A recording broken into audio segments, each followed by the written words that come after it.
नारद जी ने कहा ऐसा करो, आरभ्यताम धनुर्याग, तुम धनुष यज्ञ रखो परसों चतुर्दशी के दिन, और उस धनुष यज्ञ में आमंत्रित करो कृष्ण बलराम को, ब्रजवासियों को। कृष्ण बलराम को निमंत्रित आमंत्रित करने के लिए तुम रथ भेजो, रथ में कोई विश्वास का व्यक्ति जाए। ये युक्ति कंस को अच्छी लगी। नारद जी कंस को युक्ति बता करके चले गए। कंस विचार करने लगा किसको भेजूं निमंत्रण देने के लिए। अक्रूर जी को बुलाया। अक्रूर जी का हाथ पकड़ करके कंस कहने लगा, मित्र अक्रूर, आज इस पूरे मथुरा में तुमसे और प्रिय मेरे लिए कोई नहीं है। मेरा तुम पर विश्वास है। याद रखना, दुष्ट व्यक्ति यदि प्यार करने लगे तो समझना उसमें भी कुछ खतरा है। दुष्टों की मित्रता और शत्रुता दोनों भी अच्छी नहीं है। अक्रूर जी से कहा तुम चले जाओ, कृष्ण बलराम को लेकर के आना है। पूरी अपनी मनसा बता दी। मैं चाहता हूं कृष्ण बलराम को मार दूं। केवल कृष्ण बलराम को नहीं, कृष्ण बलराम के माता और पिता को भी, देवकी वसुदेव को भी, और अपने पिता उग्रसेन को भी, अपने चाचा देवक को भी, जो जो देवताओं का पक्ष लेने वाले यदुवंशी है, मैं उन सबको मार दूंगा। जरासंध मेरे गुरु हैं, मेरे ससुर हैं, द्विविध आदि मेरे सखा हैं, मित्र हैं। पूरे भूमंडल पर हम राज्य करेंगे। भूमंडल पर ही नहीं, जब पृथ्वी में हमारा राज्य हो जाएगा फिर हम स्वर्ग पर भी राज्य करेंगे। अक्रूर जी रात्रि के समय तो मथुरा में ही विश्राम किए। दूसरे दिन भोर में रथ पर बैठकर मथुरा से वृंदावन की ओर निकल पड़े। जब मथुरा से वृंदावन की ओर निकल रहे थे उस समय सूर्योदय का समय था। शिवरंजन, सूर्योदय के समय मथुरा से वृंदावन की ओर अक्रूर जी निकले हैं। जैसे ही मथुरा से बाहर आए, वृंदावन के मार्ग पर आगे बढ़े, अक्रूर जी महाराज के मन में भाव आ रहा है, किम मया चरितं भद्रम किम तप्तं परमं तपः। मैंने कौन सा ऐसा शुभ कर्म किया, कौन सा तप किया, कौन सा दान किया, कौन सा पुण्य किया कि आज मुझे श्री कृष्ण के चरणों का दर्शन होगा। बड़े बड़े योगियों के भी ध्यान में जो सुगमता से नहीं प्राप्त होते, योगी ध्येयांग्रि पंकजम, उन चरणों का मुझे दर्शन होगा। आहा, कितने सुकोमल श्री कृष्ण के चरण हैं। अक्रूर जी महाराज श्री कृष्ण के चरणों का चिंतन करते करते खो गए हैं। अपना भान भूल गए हैं, अपनी सुध-बुध भूल गए हैं। फिर घोड़ों को हांके कौन, घोड़े रुक जाते हैं, घास चरने लगते हैं। अक्रूर जी महाराज भाव समाधि में डूब गए हैं। फिर थोड़ी देर बाद सुधि आती है और फिर मन में भाव आ रहे हैं, द्रक्ष्यामि नूनं सुकपोलनासिकम् स्मितावलोकारुणकंजलोचनम्। निश्चित मुझे श्री कृष्ण के मुखमंडल के दर्शन होंगे। श्री कृष्ण का मुखारविंद कैसा है, मंद मंद मुस्कुरा रहे हैं, पीतांबर पहने हुए हैं और उनकी काली घुंघराली अलकावलियां हैं, सुंदर उनके ओष्ठ हैं, सुंदर उनकी दंतावली है, सुंदर उनके कपोल हैं, सुंदर नासिका है। ऐसे श्री कृष्ण के मैं दर्शन करूंगा। श्री कृष्ण के मुखमंडल का चिंतन करते करते अक्रूर जी महाराज डूब जाते हैं, खो जाते हैं। भगवान का चिंतन हो तो ऐसा कि उनका चिंतन करते करते हमें अपनी सुध ना रह जाए। जब मैं था तब हरि नहीं, अब हरि है मैं नाही, ये भाव प्रतिष्ठित हो जाए। उनका चिंतन करते करते हम खुद को भूल जाएं। अक्रूर जी महाराज खुद की सुध भूल गए। घोड़ों को कोई हाँकता नहीं है, घोड़े घास चरने लगते हैं। फिर जब थोड़ी देर बाद सुधी आती है, फिर घोड़ों को हाँकते हैं, घोड़े आगे बढ़ते हैं। श्री कृष्ण का चिंतन करते करते, श्री कृष्ण इतने दयालु हैं, इतने कृपालु हैं, मुझे जरूर पहचानेंगे, मुझे अपने हृदय से लगाएंगे, मुझसे प्यारी सी बात करेंगे। इस प्रकार का चिंतन करते करते सूर्य अस्त के समय वृंदावन में पहुंचे। वृंदावन की सीमा में प्रवेश किया, दिखाई दिए श्री कृष्ण के चरणों के चिन्ह। श्री कृष्ण के चरणों के चिन्हों को देख करके रथ से कूद गए अक्रूर जी, और रज को अपने माथे से लगा रहे हैं, अपने हृदय से लगा रहे हैं, उन चरणों को चुम्बन कर रहे हैं, आलिंगन कर रहे हैं। श्री कृष्ण के चरण चिन्ह को देखकर आंसू बहाते हुए श्री कृष्ण को याद कर रहे हैं। आगे बढ़े, दूर से देखा पीतांबर पहने हुए श्री कृष्ण, नीलांबर पहने हुए दाऊ जी बलराम को देखा। रोते हुए अक्रूर जी ने कृष्ण बलराम के चरणों में साष्टांग दंडवत प्रणाम किया, जैसे अभी हमारे आचार्य जी ने भागवत जी को प्रणाम किया। एक दंड की तरह श्री कृष्ण बलराम के चरणों में गिर गए अक्रूर जी। भगवान ने अक्रूर जी का हाथ पकड़कर अपने उठा लिया, अपने गले से लगा लिया। एक हाथ अक्रूर जी का पकड़ा है, बड़े भैया दाव जल हो रहे हैं, मेरे मनोरथ पूर्ण हो गए, श्री कृष्ण का सानिध्य दर्शन मुझे मिल गया। थोड़ी देर विश्राम करने के बाद भगवान श्री कृष्ण अक्रूर जी से मिलने आए हैं। अक्रूर जी, हे तात, आप मथुरा से आए हैं, अवश्य किसी काम से आए होंगे। तवागमन कारणम ब्रूहि, आपके आगमन का कारण बताओ। अक्रूर जी ने पूरी बात बता दी। जब से कंस को पता चला है श्री कृष्ण बलराम देवकी और वसुदेव के पुत्र हैं, तब से पूरे यदुवंशियों को मारने का संकल्प किया है कंस ने। अनेक यदुवंशी मथुरा छोड़कर गुफाओं में, जंगलों में और अन्य देशों में चले गए हैं कंस के भय से। यदुवंशी मथुरा में त्राई माम कर रहे हैं, प्रभु उनकी रक्षा करो। भगवान ने संकल्प किया।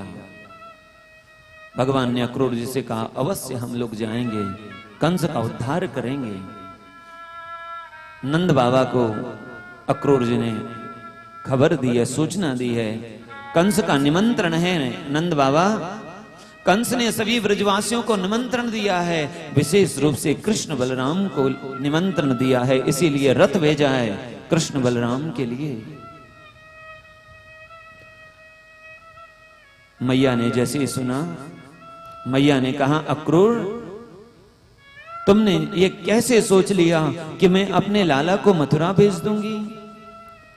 अरे, जिस कंस ने मेरे लाला को मारने के लिए इतने प्रयास किए, क्या मैं अपने लाला को उस कंस के पास भेज दूं? इतने में कन्हैया मैया की गोदी में आ गए। मैया, मुझे मथुरा जाना है, मैया मैं तो मथुरा जाऊंगा, मैया मैं तो मथुरा जाऊंगा। मैया, जहां एक तरफ मैया को कंस से होने वाले अनिष्ट का भय है, वहां सभी ब्रजवासी जाएंगे तो मेरा कन्हैया क्यों न जाए। बात हवा सी पूरे ब्रजमंडल में फैल गई। कल कृष्ण बलराम मथुरा चले जाएंगे। आज किसी ने गोदोहन नहीं किया, आज किसी के घर का चूल्हा नहीं जला।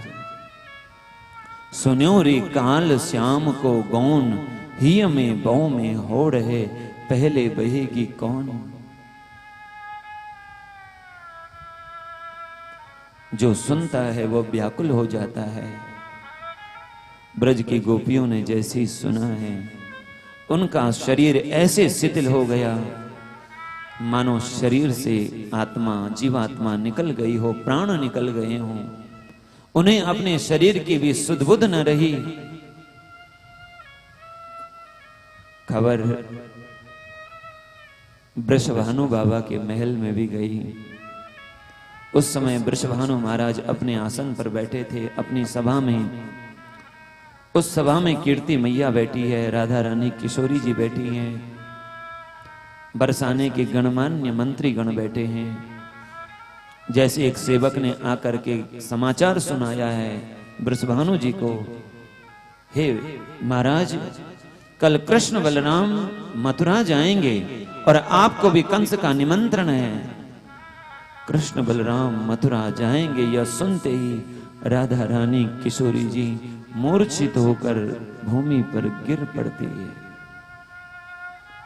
सखियों ने किशोरी जी को उठाया है, उनके निज महल में ले गए। कुछ गोपियां जो अपने सुध में थी लेकिन श्री कृष्ण के लिए व्याकुल थी, जिनको अपने देह की थोड़ी बहुत भान थी, वे गोपियां इकट्ठी होकर एक जगह चर्चा कर रही है, विधाता को दोष दे रही है। हे विधाता, हे ब्रह्मा, तुमने हमारे भाग्य में ऐसे क्या लिख दिया? श्री कृष्ण को मिलाया फिर वियोग भी कर दिया। तुम में बिल्कुल दया नहीं है। अहो विधातस्तवन क्वचित दया, तुम्हारे में बिल्कुल दया नहीं है। हे विधाता, हे ब्रह्मा, श्री कृष्ण का दर्शन कराया, श्री कृष्ण के दर्शन का आनंद दिया और अब उनको हमसे दूर ले जा रहे हो।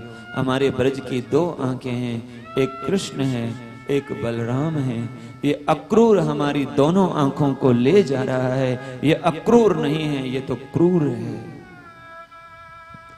चर्चा करते करते पूरी रात बीत गई। श्री कृष्ण भगवान अनेक रूप बनाकर जो गोपी व्याकुल होकर मूर्छित होकर के अपने घर पर, भगवान एक एक रूप बनाकर उसके पास गए हैं, उनको सांत्वना दे रहे हैं। जो ग्वाला श्री कृष्ण के विरह में व्याकुल होकर के विवश होकर के पड़ा है, ऐसे लग रहा है मानो कोई योगी समाधिस्थ हो गया हो भगवान के चिंतन में। ऐसी जो ग्वाला, जो गोपी श्री कृष्ण का चिंतन करते हुए खो गया है, जिसे अपनी सुध नहीं है, श्री कृष्ण उनके पास जाकर उनको सांत्वना दे रहे हैं। एक रूप में भगवान किशोरी जी के महल में गए हैं। जैसे ही राधा रानी किशोरी जी के महल में प्रवेश किया, द्वार पर ललिता विशाखा खड़ी थी। श्री कृष्ण को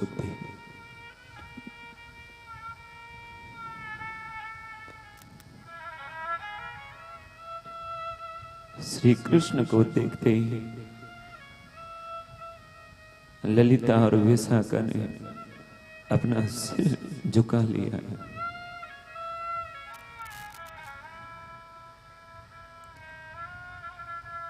भगवान श्याम सुंदर ने भीतर प्रवेश किया। किशोरी जी को मूर्छित होकर जैसे ही देखा, भगवान श्याम सुंदर व्याकुल हो गए। अपनी बंसी निकाली, जैसे ही वेणु वादन किया, जैसे मृत शरीर में प्राण आ जाते हैं, ऐसे ही किशोरी जी के श्रीअंग में प्राण आ गए। व्याकुल होकर के आगे बढ़ी, श्री कृष्ण का आलिंगन किया। भगवान किशोरी जी को सांत्वना दे रहे हैं। भगवान श्याम सुंदर कह रहे हैं, श्यामा जी, जब हम गोलोक धाम से श्री वृंदावन धाम में अवतार लेने की संकल्पना कर रहे थे, उसी समय हमने संकल्प किया था ब्रह्मा जी की प्रार्थना पर कि हम ब्रजमंडल में अवतार लेंगे, कंस का उद्धार करेंगे, तो मुझे कंस का उद्धार करने के लिए मथुरा जाना पड़ेगा, मुझे मथुरा जाना है। किशोरी जी ने कहा आप जाओ, पर एक बात आप सुन करके जाओ, यदि आप मथुरा चले गए तो मेरे प्राण उसी समय छोड़ जाएंगे जिस समय आप ब्रजमंडल से, वृंदावन से मथुरा के लिए निकल पड़ेंगे। भगवान ने किशोरी जी को याद दिलाई उनके श्राप की, जहां श्रीधामा ने उनको श्राप दिया था 100 वर्ष के लिए भगवान से वियोग रहने का श्राप। लेकिन भगवान ने जब आश्वासन दिया मैं 1 महीने में एक बार अवश्य आऊंगा आपसे मिलने के लिए, इस आश्वासन में किशोरी जी ने श्याम सुंदर से कहा यदि आप 1 माह में एक बार नहीं आए तो मैं अपना प्राण त्याग दूंगी, आप अपनी बात को अवश्य सिद्ध करना। इस प्रकार भगवान किशोरी जी से मिलकर अनुमति लेके आए हैं। आज ब्रजमंडल में कोई सोया नहीं है। नंद बाबा अपने सिर पर हाथ रखकर चिंता में मग्न है। नंद रानी बार बार करवट बदल रही है, नंद रानी को भी नींद नहीं है। रोज मैया लाला को जगाती, लाला को जगाना मैया का बड़ा काम।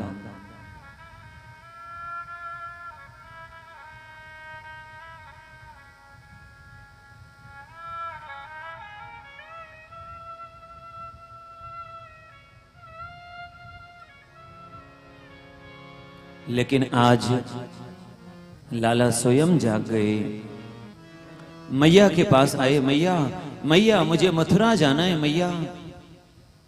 मथुरा का नाम सुनते ही मैया के नेत्र भर आते हैं। लाला मैया के आंसू पोंछते हैं, मैया मैं जल्दी आऊंगा मैया, तो काहे को रोई रही है।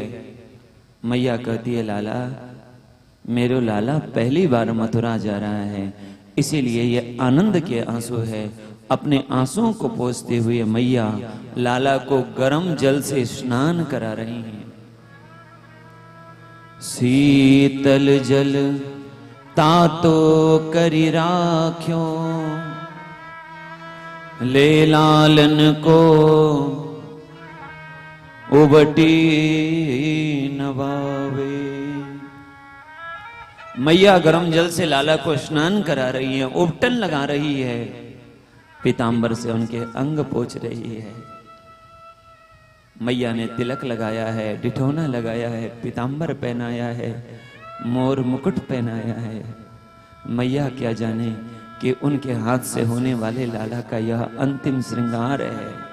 इसके बाद इन हाथों से लाला का श्रृंगार नहीं होगा।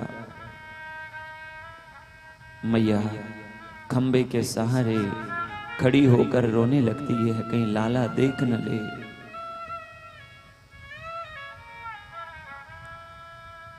अक्रूर जी के रथ पर बैठ गए हैं दोनों भैया। गोपियां हाथ उठा करके कह रही है कन्हैया तुम चले जाओगे हम कैसे जिएंगे। गौ माता दूर से देख रही है, गोपाल तुम चले जाओगे हम कैसे जिएंगे। ब्रज के ग्वाले अक्रूर ने रथ को हाँका है। देखते ही देखते रथ आगे बढ़ा। जब तक रथ का झंडा दिखाई पड़ा, रथ से उड़ने वाली धूल दिखाई पड़ी, एक टक होकर के ब्रजवासी देखते रहे। लेकिन जैसे ही रथ का झंडा दिखना अदृश्य हुआ, मैया कनुआ कनुआ कनुआ कह करके मैया धरती पर गिर पड़ती है। लेकिन आज मैया को कहने वाला कोई नहीं है कि मैया तेरे लाला ने माखन पाया खाया है, मैया माखन की चोरी की है। आज कोई मैया को कहने वाला नहीं है। आज के बाद कोई गोचारण करने नहीं जाएगा। गोचारण करना उद्देश्य नहीं था, गोचारण करने से श्री कृष्ण मिलेंगे। आज के बाद कोई दही बेचने नहीं जाएगा। दधी बेचत हरि मिले, एक पंथ दो काज। आज के बाद कोई पनघट नहीं जाएगा। पनघट में पानी भरना उद्देश्य नहीं था, पनघट में श्री कृष्ण मिलेंगे ये उद्देश्य था।